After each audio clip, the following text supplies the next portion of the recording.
Hello, नमस्कार. मी स्नेहा, मराठी कलाकार या माझ्या यूट्यूब चॅनलवर तुमच्या सर्वांचे अगदी मनापासून स्वागत करते.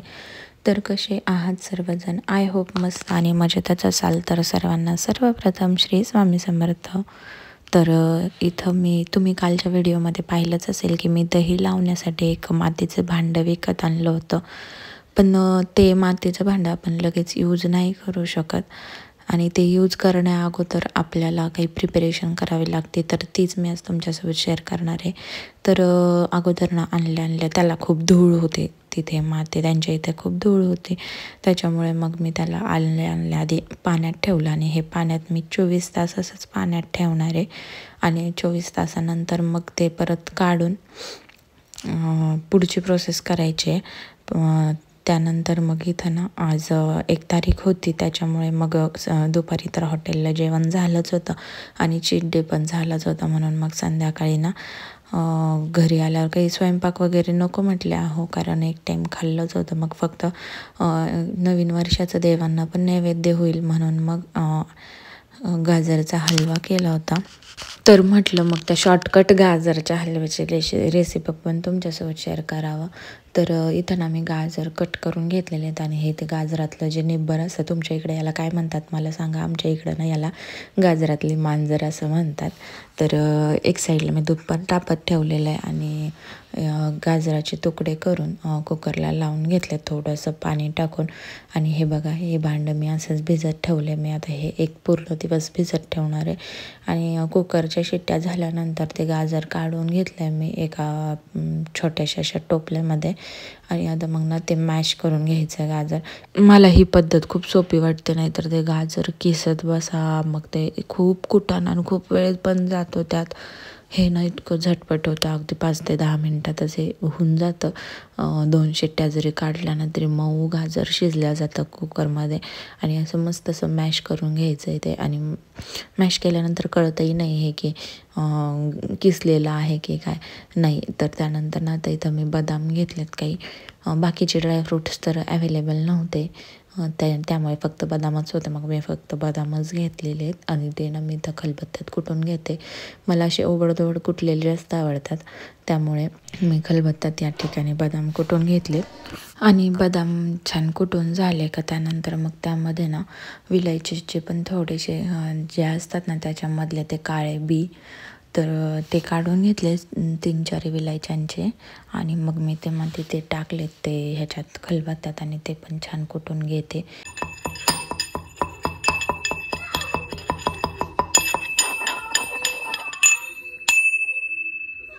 आणि विलायची वगैरे बदाम वगैरे सगळं कुटून झाल्यानंतर एक पॅन मी गरम करण्यासाठी ठेवला आणि त्यामध्ये ना आता हे गावरान तूप टाकून दिलं आहे. आणि तूप टाकल्यानंतर त्यामध्ये आपण जे काही ड्रायफ्रूट्स असतात, आता मी फक्त बदामच घेतलेत, पण कोणाला अजून काही आवडत असले तर आपण एक्स्ट्राचे पण ड्रायफ्रूट घेऊ शकतो. तर एक्स्ट्राचे पण ड्रायफ्रूट घेतले तर ते ना फक्त ते तुपात छान खरपूस असे भाजून घ्यायचे. आणि त्यानंतर आपण जे पेस्ट करून ठेवली होती ना, इन शॉर्ट जी गाजर मॅश करून ठेवलेलं होतं ना, ते गाजर यामध्ये टाकायचं आणि छान परतून घ्यायचं तुपामध्ये. आणि जास्त गरम पण नाही होऊ द्यायचं, नाही तर ते ना करपण्याची शक्यता असते. म्हणून परतून घ्यायचं मस्त. आणि नॉनस्टिकचा पॅन घेण्याचं एकच फायदा आहे की हे ना चिटकत नाही काही, खूप छान परतलं जातं. आणि त्यांना आता मस्त परतून घेते मी गाजर. आणि तुपाचा आणि तो गाजराचा स्मेल आहे ना एक नंबर येतो. आता त्या दिवशी ज्या दिवशी मी बनवलं होतं ना, इतकं सुंदर स्मेल येत होता ना गावरान तुपाचा. आणि त्यानंतर ना छान परतून झालं ना आपण ना त्यामध्ये दूध ॲड करणार आहे. तर जे दूध मी साईडला तापत ठेवलं होतं ना, ते तापलं पण होतं, इंडक्शनवर ठेवलं होतं. आणि ते त्यातले ना ते साय वगैरे पण साचले होते ना, तर ते साय पण मी टाकून दिली, कारण सायने पण खूप सुंदर टेस्ट येते त्याला. तर मी थोडं थोडं करून हे एवढं ठेवलेलं नाही, एवढं पण दूध टाकणार आहे. अगोदर एवढं टाकलं आणि नंतर मग हे थोडं आटत आलं ना मग अजून टाकलं होतं. आणि आता हे जे दूध टाकलं ना ते खूप जास्त कोरडं होईपर्यंत आटून घ्यायचं आहे. मी सगळं टाकलं होतं, जवळपास 1 लिटर, अर्धा लिटर, पाऊण लिटर असेल हे दूध. तर मी ते पूर्ण टाकलं होतं त्यामध्ये. आणि आता हे ना मस्त उकळून द्यायचं कमी गॅसवर, कमी जास्त करत करत उकळून द्यायचं. आणि त्यानंतर ना तिथे ही जी विलायची पावडर आहे ना, ती विलायची पावडरसुद्धा मी घातलेली आहे हलव्यामध्ये. आणि ती पण छान मिक्स करून घ्यायची, म्हणजे सगळीकडे त्याचा स्मेल लागेल. आणि ते सगळं आटलं ना, मग त्यामध्ये नंतर शेवटी साखर घालायची. आपण रव्याच्या शिऱ्यामध्ये कशी शेवटी साखर घालतो तसंच करायचं, नाही तर अगोदर साखर घातली आणि ते आटवत बसलं ना तर ते कडक होण्याची शक्यता असते आणि टेस्ट पण त्याची छान नाही लागत. साखर करपून जाते अगोदरच घातली तर. त्यामुळे मग साखर कधी पण शेवटीच, कोणत्याही गोडाचा पदार्थ केला ना तर साखर शेवटीच घालायची, कारण ना अगोदर घातली ना त्याचा ना थोडीशी कॅरेमलाइज होते ती साखर आणि मग त्याची टेस्ट बरोबर नाही लागत. त्याच्यामुळे आता ना इथं ते पण टाकली आहे साखर, आणि साखर टाकल्यानंतर ते परत थोडंसं असं पातळ झालं आहे. मग ते परत थोडंसं अगदी कमी गॅसवरती आटवून घ्यायचं. आणि त्यानंतर मग रेडी झाला आहे आपलं तसं पाहिलं तर गाजरचा हलवा. पण जर अजून पण यापेक्षा थोडा आटवायचा असेल तर आपण आटवू शकतो. पण आम्हाला असाच जरा असा ज्युसीच आवडतो, म्हणून मग मी असंच ठेवलेलं आहे ते. आणि ना त्यानंतर हे छोट्या डिशमध्ये मी देवांसाठी नैवेद्य काढून घेते. तर अशाच पद्धतीने आपला सिंपल आणि खूप कमी कष्टामध्ये, खूप कमी वेळेत गाजरचा हलवा बनवून रेडी झालेला आहे. तर कशी वाटली रेसिपी?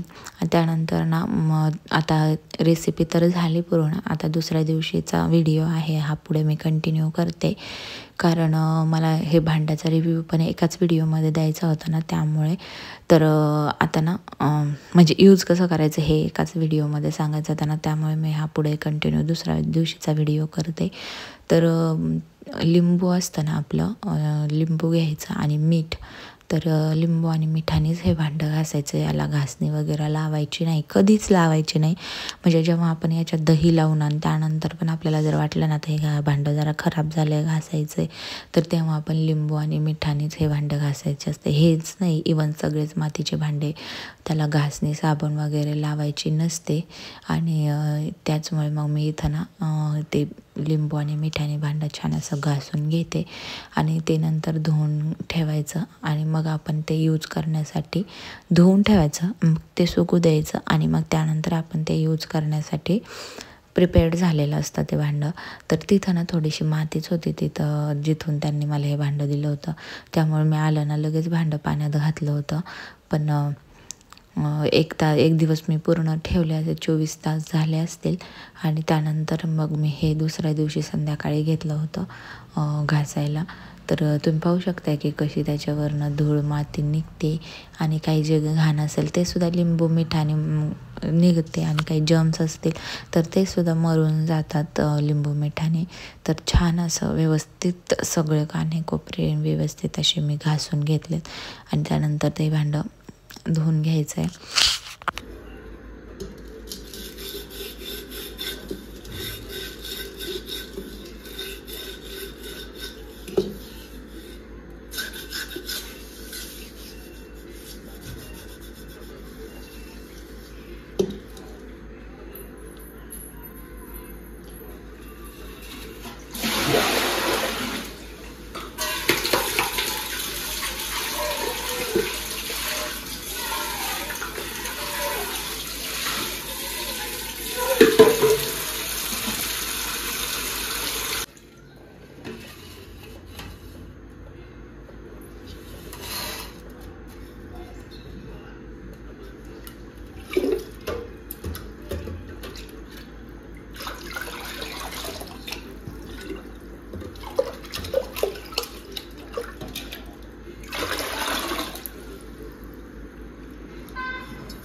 तर या ठिकाणी हे भांडं व्यवस्थित घासून धुवून वगैरे झालं आहे. आतून पण छान व्यवस्थित घासलं होतं मी आणि त्यानंतर धुवून आता मी ना हे एका जाळीमध्ये ठेवलं आहे आणि हे ना मस्त सुकू द्यायचं पूर्ण एक दिवस आणि त्यानंतर मग आपण हे भांडं आपलं यूज करण्यासाठी रेडी होईल.